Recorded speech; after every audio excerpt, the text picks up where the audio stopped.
ప్రభునందు ప్రియులైన మీకందరికీ యేసు క్రీస్తు ప్రభువారి నామంలో శుభవందనాలు తెలియజేస్తూ ఉన్నాం. దైవజనులు బ్రదర్ భక్త సింగ్ గారి పరిచర్యలో నుండి అలసిన వానిని ఓరడించు మాటలు. ఆగస్టు 16. మీరు బాప్తిస్మమందు ఆయనతో కూడా పాతిపెట్టబడిన వారై విశ్వసించుట ద్వారా ఆయనతో కూడా లేచితిరి. కొలస్సీ పత్రిక 2వ అధ్యాయం 12వ వచనం. ప్రభువైన క్రీస్తులో మన ఆత్మ ఐక్యపరచబడుట అనున్నది విశ్వాసము ద్వారా పూర్తిగా అనుభవించగలము. ఎన్నో సంవత్సరముల క్రిందట ఆయన మరణించెను. అయినను ఇప్పటికీ దాని ద్వారా మనకు ప్రయోజనం కలుగుచున్నది. ఆయన మరణము యొక్క శక్తి ద్వారా మన పాత స్వభావమునకు మనము మరణించవచ్చును.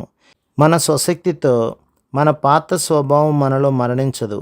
మన బలహీనతలు అనగా త్వరగా కోపపడు స్వభావము, అసూయ, గర్వము మరియు ద్వేషము మొదలగు వాటి కొరకు మనము విశ్వాసముతో ప్రభువైన యేసు, ఈ బలహీనతలన్నీ నాలో ఉన్నవి, దయచేసి వీటన్నింటినీ అనగా అనుమానములను, భయములను నాలో నుండి తీసివేయము.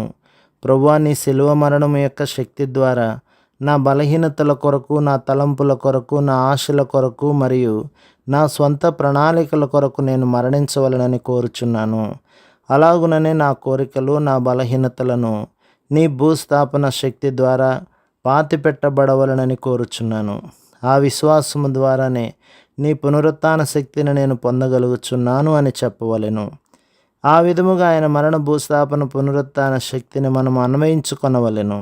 ఆయన మరణము నిత్యమైన మరియు నిలిచి ఉండి విలువ కలిగి ఉన్నది. ఆయన నిత్యము ఉండువాడు గనక ఆయన మాటలు నిత్యమైనవి, ఆయన పనులు కూడా నిత్యమైనవి. ఆయన మరణము ఆయనకు ముందు జీవించిన వారికి, ఆయనకు తర్వాత జీవించుచున్న వారికి కూడా ప్రయోజనము కలిగించినది. మన తలంపుల కొరకై మనము మరణించుటకు మన ప్రభువైన యేసుక్రీస్తు యొక్క మరణ శక్తిని అనుదినము పొందుచున్నాము.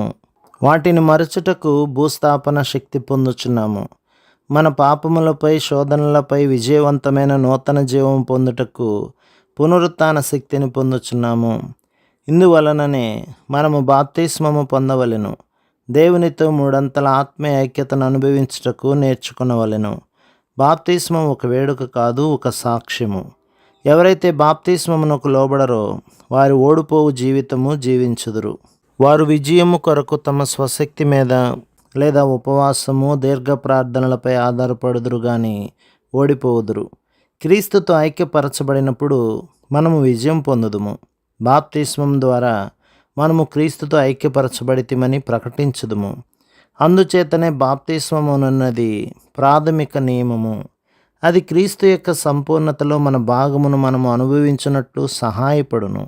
ప్రభు మిమ్మును, మీ కుటుంబమును, మీ సంఘమును దీవించి ఆశీర్వదించునుగాక. ఆమేన్.